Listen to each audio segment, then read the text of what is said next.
That was Trey Songz. Why can't we be friends? Listen, here's the question I'm asking.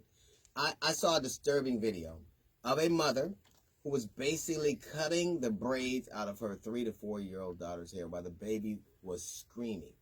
And the father was saying, I can't believe you doing this to the baby. She sat there for hours. He's like, I don't care. Don't nobody do my baby's hair but me. Contrast that with a report. Now, I can't say that they were from Alabama. I know she had a bag that had an A on it that looked like Alabama, the university. But I know she wasn't going there.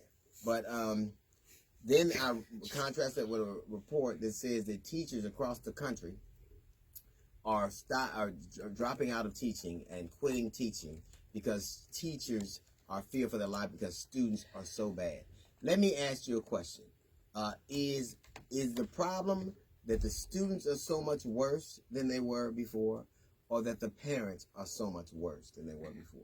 Now, it is impossible to raise a child without inflicting some level of trauma on them. I defy you to try. Even if you do it primarily accidentally, it leaves an indelible mark on them. So it's impossible to raise children and do everything perfectly to the extent that they're not damaged to some degree. But to cut the braids off a child's head tells you more about that parent than we will ever know. Let me tell you something. When that child, and there's a very good likelihood that that child will grow on and be scarred from this and have a reaction. And what we'll see is her acting out, but not what caused it. You'll see the rock, but not the hand that threw it. We have teachers that are quitting and children that are not being educated properly. And primarily the answer is that they think that the children are the problem, but it has to be the parents.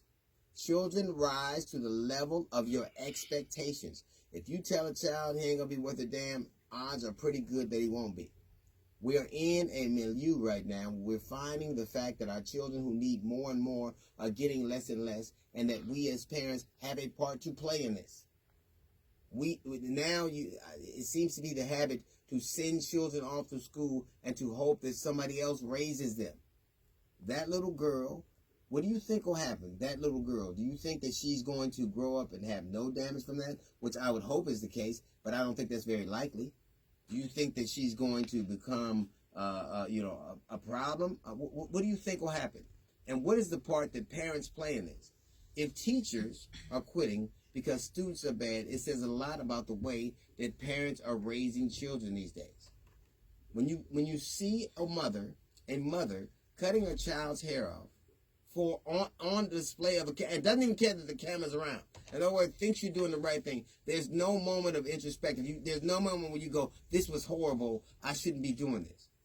We are scarring our children, sending them off to school, and then it's further reinforced that they're not wanted, that they're not welcome. It is our responsibility to raise our children up to be productive citizens, to be productive human beings. And then hopefully they'll raise their children in the same way. It is not our responsibility to damage them and leave society to sort out the wreckage. That's a little note from the GED section. We got the Jazz Report coming up in 15 minutes. It's the D.L. Hughley Show.